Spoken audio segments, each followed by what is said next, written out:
So hi friends, welcome back to my channel. ఈరోజు మనము పై coin గురించి మనం మాట్లాడుకోబోతున్నాము. సో బేసికల్గా మనం చూస్తే రీసెంట్గా పై కాయిన్ అనేది క్రాష్ అవ్వడం, లేకపోతే టోటల్గా ప్రైస్ అనేది చాలా తగ్గుతూ వస్తుంది. సో దీన్ని మనము క్రాష్ అయింది అనుకోవచ్చా, లేకపోతే నిజంగా ఇది పతనం అవుతుందా అనుకోవచ్చా, ఏంటి అనేది దీని గురించి మనము పూర్తిగా డీటెయిల్స్ అనేది తెలుసుకుందాము. సో ముఖ్యంగా ప్రస్తుతం ఉన్న పరిస్థితి బట్టి అసలు 5 రీజన్స్ అనేవి నేను ఫైండ్ అవుట్ చేయడం జరిగింది. మన పై కాయిన్ అనేది ఎందుకు ఇట్లాగా క్రాష్ అవుతుంది అనడానికి. సో మనం వీడియోలోకి వెళ్ళిపోయి 5 రీజన్స్ ఏంటి అనేది తెలుసుకుందాం. సో ఇక మనము టాపిక్లోకి వెళ్ళిపోతే పై కాయిన్ బాగా డౌన్ అవడానికి, పై కాయిన్ వాల్యూ బాగా డౌన్ అవ్వడానికి, పడిపోవడానికి ఫస్ట్ రీజన్ గురించి కనుక మనం మాట్లాడుకుంటే ఓవర్ సప్లై. ఈ ఏప్రిల్ ఒక్క నెలలోనే వీళ్ళు 115 మిలియన్ టోకెన్స్ ని రిలీజ్ చేయడం జరిగింది. అండ్ రానున్న మే జూన్ నెలలో 222 మిలియన్ టోకెన్స్ ని సర్క్యులేషన్ లోకి వీళ్ళు రిలీజ్ చేయనున్నారు.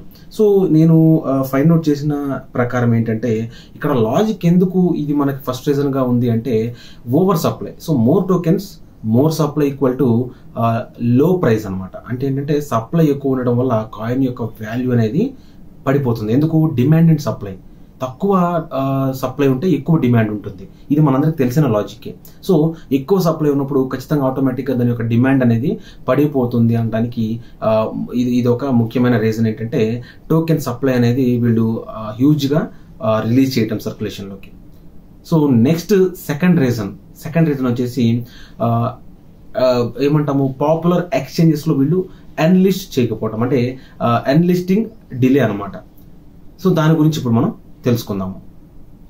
సో గత ఫిబ్రవరిలో ఆల్మోస్ట్ 87% ఆఫ్ ద పబ్లిక్ అంతా కూడా బైనాన్స్ లో పై కాయిన్ ని లిస్ట్ చేయాలని చెప్పి ఎస్ అని చెప్పి ఓట్ చేయడం జరిగింది. అయితే ఇంతవరకు దాని గురించి పై కోర్ టీం ఎటువంటి అప్డేట్ కానీ నోటిఫికేషన్ కానీ ఇవ్వకుండా చాలా సైలెంట్ గా ఉన్నారు.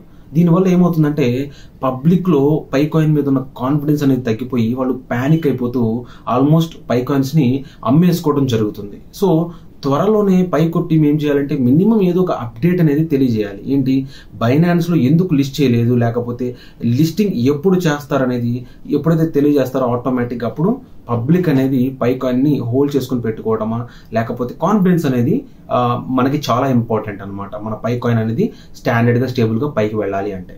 సో ఇప్పుడు ఇక మనము థర్డ్ రీజన్ గురించి కనుక మాట్లాడుకున్నట్లయితే పై కాయిన్ యొక్క సెంటిమెంట్ అనమాట, మార్కెట్ సెంటిమెంట్ గురించి మనం మాట్లాడుకోవాలి. బేసికల్ గా ప్రెసెంట్ మార్కెట్ అనేది అంత ఫేవరబుల్ గా లేదు. ఆటోమేటిక్ గా ఆల్మోస్ట్ అన్ని కాయిన్స్ కి చాలా వరకు వోలటాలిటీ అండ్ ఫ్లక్చుయేషన్స్ ఉన్నాయి.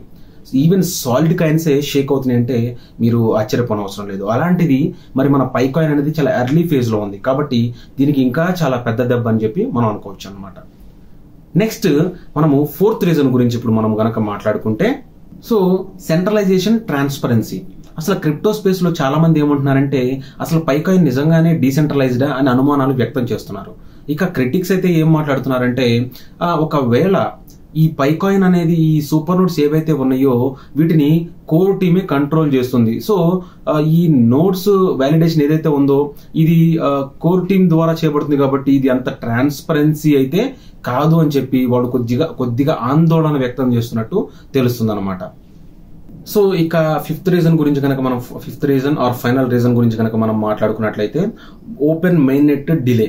సో మెయిన్ నెట్ లాంచింగ్ అనేది వీళ్ళు డిలే చేస్తూ ఉన్నారు. సో బేసికల్ గా ఏంటంటే చాలా మంది ఈ ప్రపంచంలో రియల్ వరల్డ్ యూటిలిటీ కోసం మైనర్స్ అందరూ కూడా వెయిట్ చేస్తున్నారు, ఆ పై కాయిన్స్ ని రియల్ వరల్డ్ యూటిలిటీలో యూజ్ చేసుకోవడం కోసం.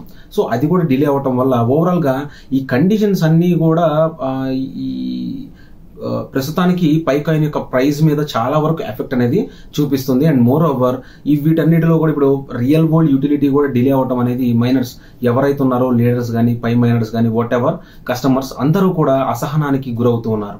సో ఈ టైంలో పై కోర్ టీం ఏం చేయాలంటే బౌన్స్ బ్యాక్ అవ్వాలి అంటే వాళ్ళు త్వరగా వెరిఫైడ్ ఎక్స్చేంజెస్ లో దీన్ని లిస్ట్ చేయడము, అట్లాగే టోకెన్ సప్లై అనేది కొద్దిగా హోల్డ్ లో పెట్టి టోకెన్స్ ని బర్న్ చేయటము, సో ఇట్లా చేయడం ద్వారా ఏమవుతుంది అంటే కాయిన్ యొక్క వాల్యూ అనేది పెరగడం జరుగుతుంది.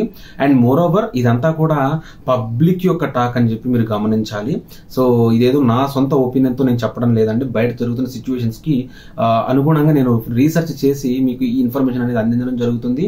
అయితే నా పర్సనల్ ఒపీనియన్ గా నేను చెప్తుంది ఏంటి అంటే అసలు పైకాయిన్ అనేది వేస్ట్, జస్ట్ ఒక మైనింగ్ బటన్ ఏదో నొక్కితే వాడు అన్నాడు. ఇంతవరకు అసలు దాని గురించి ఎటువంటి ఏమంటాము అప్డేట్స్ కానీ దాని గురించి ఎటువంటి ట్రాన్స్ఫర్మేషన్స్ కానీ ఏమీ లేవు అన్నారు. కానీ ఈ రోజున ఎందుకు ఒక 4 years బ్యాక్ చూసుకుంటే ఎలా ఉంది, ఈ రోజు మన పైకాయిన్ పరిస్థితి ఎలా ఉంది. సో ఆల్మోస్ట్ ఎవరి మాటలు నమ్మకండి, నమ్మకంతో మనము పైకాయిన్ ని మైన్ చేసుకుంటూ వెళ్దాము.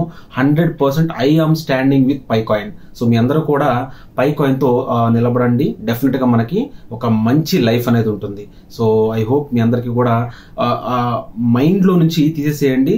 పైకాయిన్ అనేది ప్రస్తుతానికి మార్కెట్ డౌన్ లో ఉంది కాబట్టి ఇలా ఉంది, ఫర్దర్ గా ఫ్యూచర్ లో డెఫినెట్ గా దానికంటే ఒక ఫ్యూచర్ అనేది ఉంటుందని చెప్పి నేను నమ్ముతున్నాను. సో మీ ఒపీనియన్స్ ఏంటి అనేది కామెంట్ సెక్షన్ లో తెలియజేయండి. అలాగే మన ఛానల్ ని సబ్స్క్రైబ్ చేయడం అస్సలు మర్చిపోవద్దు, ఎందుకంటే ఇటువంటి useful and wonderful informational videos మరిన్ని మీ ముందుకు తీసుకొస్తాను. సో మరలా ఇంకొక వీడియోతో మీ ముందుకు వస్తాను. Until then take care, bye by.